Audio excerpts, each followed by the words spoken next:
Hello friends, आज फिर से हम एक एलआईसी का धमाकेदार प्लान लेके आए हैं। ठीक है, आप लोगों ने इतने प्लान देखे हैं अभी तक। एलआईसी के आप प्लान देखते हो, अदर इंश्योरेंस कंपनी के प्लान देखते हो, तो उनमें आपको क्या मिलता है? मैच्योरिटी बेनिफिट मिलता है, डेथ बेनिफिट मिलता है, ठीक है, बाकी टैक्स रिबेट या जो भी बाकी अदर चीज़ें वो मिलती है। ठीक है, लेकिन इस प्लान में, एलआईसी जीवन उमंग प्लान में, आपको इन सब चीज़ों के साथ साथ एक एक्स्ट्रा बेनिफिट मिलता है जो है सर्वाइवल बेनिफिट। ठीक है, ये जो प्लान है सर्वाइवल बेनिफिट वाला प्लान, अकेला एकमात्र ऐसा प्लान है एलआईसी कंपनी के अंदर। आप बाकी प्लान को देखोगे तो बाकी में मनी बैक आपको मिल जाता है, बाकी चीज़ें आपको मैच्योरिटी मिल जाती है। ठीक है, लेकिन इस तरीके से सर्वाइवल बेनिफिट जिसमें आपको हर साल एक रेगुलर इनकम के तरीके से मिलती है, एज ए सर्वाइवल बेनिफिट मिलता है, ऐसा प्लान दूसरा कोई भी अवेलेबल नहीं है। ठीक है, तो इसी प्लान को विद एग्जांपल हम हर चीज़ को, क्या क्या चीज़ इसमें अवेलेबल है, कौन कौन इस प्लान को ले सकता है, क्या क्या इसमें टर्म्स कंडीशन रखी गई, वो हर चीज़ हम अपनी इस वीडियो में देखेंगे। तो आगे बढ़ने से पहले अगर आपने हमारे यूट्यूब चैनल को सब्सक्राइब नहीं किया तो एक बार आप सब्सक्राइब बटन दबा दें। इसके बाद हम इस वीडियो को आगे देखते हैं। ठीक है, तो सबसे पहले हम एलआईसी जीवन उमंग प्लान के बारे में थोड़ा सा डिटेल देख लेते हैं। ठीक है, एलआईसी जीवन उमंग प्लान हमारा एक नॉन लिंक्ड मतलब जिसका मार्केट से कोई लेना देना ना हो। ठीक है, विद प्रॉफिट मतलब कि अगर कंपनी को आपके पॉलिसी टाइम पीरियड के दौरान जो भी बेनिफिट होता है, जो भी प्रॉफिट होता है, उसमें से कंपनी आपको आपका शेयर देगी। ठीक है, और एक वोल लाइफ इंश्योरेंस प्लान है। ठीक है, मतलब कि ये प्लान आपका टिल लाइफ, जब तक आप जिंदा हो तब तक चलेगा। ठीक है ना, तो हम इस प्लान को पूरा देखेंगे। सीरियसली आप ये बात मान के चले कि आपको पूरा प्लान देखने के बाद ये बहुत अच्छा प्लान है एलआईसी का।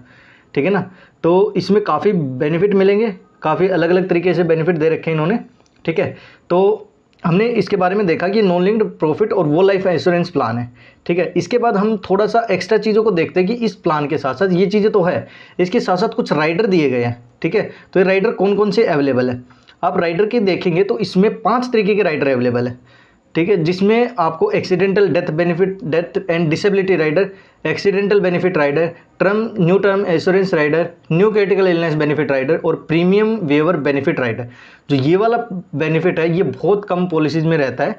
ठीक है, आप इसके नाम से ही समझ गए होंगे कि प्रीमियम वेवर बेनिफिट क्या होता है, कि ये स्पेशली अपने मतलब अगर किसी को भी अपने बच्चों के नाम पे पॉलिसी कराने, उनके लिए सबसे अच्छा रहता है कि बच्चे के नाम पे पॉलिसी स्टार्ट हो जाती है और उस टाइम पे जो फादर होता है वो प्रपोजर होता है और वो प्रीमियम पे करने वाला होता है। अगर मान लो इन केस फादर को कुछ हो जाता है तो उस केस में बच्चे के नाम पे पॉलिसी कंटिन्यू रहेगी और आगे के सारे प्रीमियम माफ़ हो जाते हैं, कोई भी प्रीमियम अलग से पे नहीं करना होता और जितने भी कंपनी ने बेनिफिट बताए प्लान के अंदर वो सारे के सारे उनको आगे मिलेंगे। ठीक है, तो ये सबसे अच्छा राइडर रहता है। अगर कोई भी इस पॉलिसी को लेता है तो इस राइडर को ऑप्ट जरूर करना। ठीक है, इट्स ए पर्सनल सजेशन। इन दोनों राइडर में से आपको एक राइडर चुनना होता है। ठीक है, इन दोनों को आप एक साथ नहीं ले सकते, इन दोनों में से आपको एक ही मिलेगा। ठीक है, तो ये 5 तरीके के राइडर यहाँ पे अवेलेबल है। अगर इन 5 राइडर के बारे में और डिटेल से जानना है तो हमारे एक अलग से वीडियो हमने अपलोड कर रखी है, आप उसको देख सकते हो। ठीक है, तो इसके बाद हम आ जाते हैं इधर की साइड। इसमें क्या है, इसमें अब हम प्लान के बारे में देखते हैं कि कौन कौन से वेरिएंट प्लान के अंदर अवेलेबल है।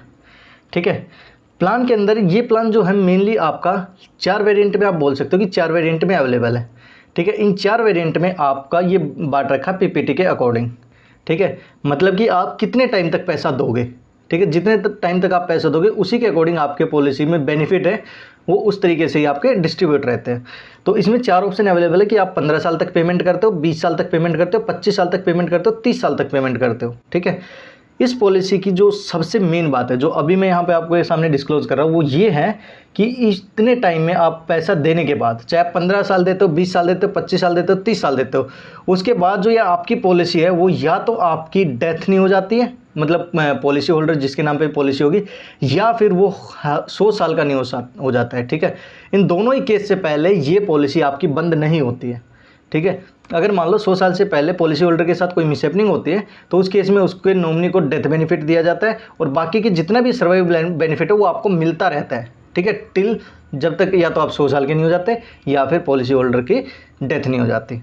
ठीक है, तो इस केस में आप इसके अकॉर्डिंग अब अंदाज़ा लगा सकते हो इन सब चीज़ों में। ठीक है, अब जैसे पीपीटी मान लो 15 साल के, 15 साल तक पेमेंट करेगा कोई भी। ठीक है, 15 साल के बाद 16वें साल से ही आपका एक सर्वाइवल बेनिफिट स्टार्ट हो जाता है जो आपको हर साल मिलता है। ठीक है, इसके बाद जो सर्वाइवल बेनिफिट हो तो जब तक मिलेगा मिलेगा, बाकी जितने भी बेनिफिट है वो रेगुलर आपके चलते रहेंगे। जो रिविजनल बोनस ऐड होता है, फाइनल एडिशनल बोनस ऐड होता है, वो सारे के सारे आपको इस 100th ईयर में मिल जाते हैं, या फिर जब पॉलिसी होल्डर के साथ कोई मिसहैपनिंग होती है तो उस केस में आपके डेथ बेनिफिट के साथ जितने भी बेनिफिट आपके बोनस वगैरह ऐड हुए वो भी मिल जाते हैं। ठीक है, अब बात कर लेते हैं इसमें मिनिमम एंट्री एज की। मिनिमम एंट्री एज के जब बारे में जब हम देखते हैं तो 15 साल की जो पॉलिसी अगर कोई ऑप्ट करता है, ठीक है, आपने देखा होगा कि 90 डेज यानी कि 3 महीने का बच्चा अगर कोई होता है, उससे लेके आप इस पॉलिसी को मैक्सिमम एज तक 55 ईयर्स वाले को इस पॉलिसी को दे सकते हो। ठीक है, लेकिन इसमें क्या है, टर्म्स एंड कंडीशंस है। उसमें क्या क्या टर्म्स कंडीशन है कि अगर मान लो कोई 90 दिन की पॉलिसी, 90 दिन का कोई बच्चा है, उसके नाम पे अगर पॉलिसी करा रहे हो तो उसके नाम पे जो पॉलिसी होगी उसमें मिनिमम जो आपको पीपीटी लेनी है ना, वो 30 साल वाली लेनी है। आप उसके लिए 15 साल वाली या 20 साल वाली या 25 साल वाली नहीं ले सकते हो, सिर्फ और सिर्फ 30 साल वाली लेनी है। ठीक है ना, तो जो 30 साल की पॉलिसी ऑप्ट करता है उसमें 90 डेज का है। ठीक है, जो 25 साल के लिए पॉलिसी ऑप्ट करता है उसमें मिनिमम एज आपकी 5 साल रखी गई है। ठीक है, जो 20 साल के लिए लेता है उसकी 10 साल रखी गई है, और जो 15 साल की पीपीटी लेता है उसके लिए 15 साल मिनिमम एज रखी गई है। ठीक है, कहने का मतलब क्या है कि आप जब पीपीटी दे रहे हो ना, मतलब जो आप पेमेंट दे रहे हो, तो पेमेंट जब आपकी खत्म होगी ना तो कम से कम आपकी एज जो है वो 30 साल हो जानी चाहिए। 30 साल मतलब जिसके नाम पे पॉलिसी है उसकी एज 30 साल हो जानी चाहिए। ठीक है, तो उस तरीके से आपको पॉलिसी का जो ये पीपीटी स्ट्रक्चर है उस तरीके से अपना ऑप्शन ऑप्ट करना है। अगर कोई बंदा 30 साल का है तो इनमें से किसी भी पॉलिसी के साथ जा सकता है। ठीक है, लेकिन अगर कोई बंदा कम एज का है, ठीक है, तो उसमें ये आपके मिनिमम एज एंट्री एज है कि अगर मान लो 10 साल का बच्चा है तो 10 साल के बच्चे के लिए आपके पास ये तीनों वेरिएंट अवेलेबल है, लेकिन 10 साल के बच्चे के लिए 15 साल वाला वेरिएंट अवेलेबल नहीं रहेगा। क्योंकि उसमें क्या होता है कि जब आप इसमें 15 प्लस करोगे ना, मतलब 15 साल तक आपने पेमेंट किया है तो 25 साल होता है। ठीक है, जब आपकी पेमेंट खत्म होती है तो कम से कम आपकी एज 30 साल होनी चाहिए। ठीक है, तो आई होप आपको ये क्लियर हो गया होगा कि इसमें जो मिनिमम एंट्री एज है, minimum entry age plan to plan vary करती है, लेकिन जब आपकी पीपीटी कंप्लीट हो जाती है तो उस टाइम पे आपकी मिनिमम एंट्री जो है वो मिनिमम जो एज है वो 30 साल होनी चाहिए पीपीटी खत्म होने के बाद। मतलब आपकी जो पहली सर्वाइवल की बेनिफिट की जो इनकम है वो आपकी 31वें साल या उसके बाद ही आएगी, उससे पहले नहीं आएगी, चाहे आप किसी के नाम पर भी पॉलिसी लेते हो। ठीक है, तो ये थोड़ा सा इस पॉलिसी का आप कह सकते हो कि थोड़ा ड्रॉबैक है कि क्योंकि अगर मान लो यही वाला काम अब 25 या 26 साल से शुरू हो जाता तो थोड़ा सा और ईजी रहता, लेकिन ये जो पॉलिसी है वो 31वें साल से आपको सर्वाइवल बेनिफिट देना शुरू करती है। ठीक है, तो आई होप आपको ये क्लियर होगा। इसके साथ साथ ये मैक्सिमम एंट्री एज भी आप देख सकते हो। ठीक है, मैक्सिमम एंट्री एज का ये रहता है कि आपकी जो एंट्री एज मतलब जो आपकी लास्ट एज है जब आप ये पीपीटी कंप्लीट कर देते हो। देखो 55 साल का बंदा अगर कोई 15 साल की पॉलिसी लेता है तो उसकी एज हो जाती है 70 साल। ठीक है, क्योंकि 55 साल का वो है और 15 साल उसने पेमेंट किया तो 70 ईयर्स। सेम ऐसे ही 20 साल तक जो कोई पेमेंट करता है तो 50 साल उसकी एज है और उसका जो एज हो जाती है वो 70 साल। ठीक है, अब इसी में भी 70 साल, और यहाँ पे भी जब वो 40 साल का है और 30 साल तक पेमेंट करेगा तो भी 70 साल। ठीक है, तो कहने का मतलब क्या है कि जो ये प्लान है हमारा, अगर हम इसको पूरा होलिस्टिक वे में देखें तो 90 दिन से लेके और 55 साल तक का कोई भी व्यक्ति इस प्लान को ले सकता है, जिसमें पेमेंट करने के बाद उसकी एज आपकी 30 साल होनी चाहिए, और जब वो पेमेंट मतलब कंप्लीट कर लेता मतलब मैक्सिमम एज उसकी 70 साल तक होनी चाहिए। ठीक है ना, दोनों ही केस में कि मिनिमम 30 साल उसकी पहली जो पेमेंट आएगी वो 31वें साल में आएगी, या फिर ऐसा कह सकते हैं कि जो मैक्सिमम जो एज है वो 71वें साल उसकी पहली पेमेंट जनरेट हो सकती है। ठीक है ना, तो नो डाउट वो आपकी जो पेमेंट है वो वेरी करेगी, अलग अलग आपका पेमेंट पे करना पड़ेगा उसके अकॉर्डिंग। ठीक है, लेकिन हाँ ये है कि आपकी पहली पेमेंट 31वें साल से लेकर 71वें साल तक इस बीच के दौरान आपकी जनरेट होगी। ठीक है ना, तो आई होप आपको यहाँ तक क्लियर हो गया होगा। ठीक है, अब थोड़ा सा मोटे मोटे डिटेल और देख लेते हैं, उसके बाद हम इसको एक एग्जांपल के थ्रू, एक नहीं चारों एग्जांपल के थ्रू हम इसको बहुत अच्छे से देखेंगे। ठीक है, तो इसके में मिनिमम सम एश्योर्ड क्या है, 2 लाख रुपए। आप 2 लाख के सम एश्योर्ड के साथ इस पॉलिसी को स्टार्ट कर सकते हो, और मैक्सिमम आप कितना भी पैसा डाल सकते हो, मैक्सिमम के लिए आपकी कोई लिमिट नहीं है। ठीक है, अगर कोई बंदा इसके अंदर 5 करोड़ का भी अगर सम एश्योर्ड लेना चाहता है तो आपको वो भी मिल जाएगा। ठीक है, और इसके बाद मैक्सिमम मैच्योरिटी एज जैसे कि हमने यहीं पे देख ली थी 70 ईयर्स आपकी होनी चाहिए। 70 साल में आपका जो पॉलिसी का जो पीपीटी है वो खत्म हो जाएगा, तो वहीं पे इस प्लान की मैच्योरिटी मानी गई है। ठीक है, वैसे तो ये प्लान आपका फुल लाइफ का वो लाइफ इंश्योरेंस प्लान है, पूरी लाइफ आपकी पॉलिसी चलती रहेगी, लेकिन एक टाइम पीरियड होता है वो 70 साल जो है वो आपका एक तरीके से इन्होंने बोला है कि मैच्योरिटी एज 70वें साल आपको जो पॉलिसी है, पॉलिसी का पीपीटी आपका ख़त्म हो जाएगा। ठीक है ना, और कुछ चीज़ें होती है जहाँ तक आप देखेंगे कुछ राइडर उस टाइम पे ख़त्म हो जाते हैं, जैसे कि आप इनमें जितने भी राइडर देखोगे तो जब तक आप पेमेंट दे रहे हो ना तब तक आपको राइडर मिलते हैं, उसके बाद आपको राइडर नहीं मिलते। जैसे प्रीमियम वेवर बेनिफिट है, जब आप प्रीमियम आगे दोगे ही नहीं तो फिर राइडर का कोई मतलब ही नहीं बनता, ठीक है ना। तो प्रीमियम वेवर बेनिफिट और ये बाकी के जो राइडर है, ये राइडर आपके उस टाइम पे ख़त्म हो जाते हैं जब आपकी पॉलिसी की मैच्योरिटी खत्म हो जाती है, ठीक है ना। तो इसलिए मैक्सिमम मैच्योरिटी यहाँ पे 70 ईयर्स डाली गई है। इसके बाद जो सर्वाइवल बेनिफिट है, सर्वाइवल बेनिफिट में आपका जो बेसिक सम एश्योर्ड रहेगा, जैसे कि यहाँ पे हमने देखा कि 2 लाख से आपकी पॉलिसी शुरू हो जाती है, तो 2 लाख का 8%, ठीक है, वो आपका पर ईयर आपका सर्वाइवल बेनिफिट रहेगा, ठीक है। जैसे अगर आप इस केस में देखोगे तो लगभग 16,000 रुपये आपका मिनिमम, अगर आप प्लान लेते हो तो 16,000 रुपये कम से कम आपको हर साल मिलना शुरू हो जाएगा। अगर आप सबसे छोटे प्लान के साथ भी जाते हो तो ये 16,000 आपको पूरी लाइफ मिलेगा, ठीक है ना। अगर आप इस प्लान को सबसे छोटे बच्चे के नाम पे कराते हो तो पूरी लाइफ आपको 30 साल तक पेमेंट करो, ठीक है। उसके बाद आप 31वें साल से पूरी लाइफ उसको एक पेमेंट मिलती रहेगी, गारंटेड पेमेंट मिलती रहेगी 8% की, ठीक है।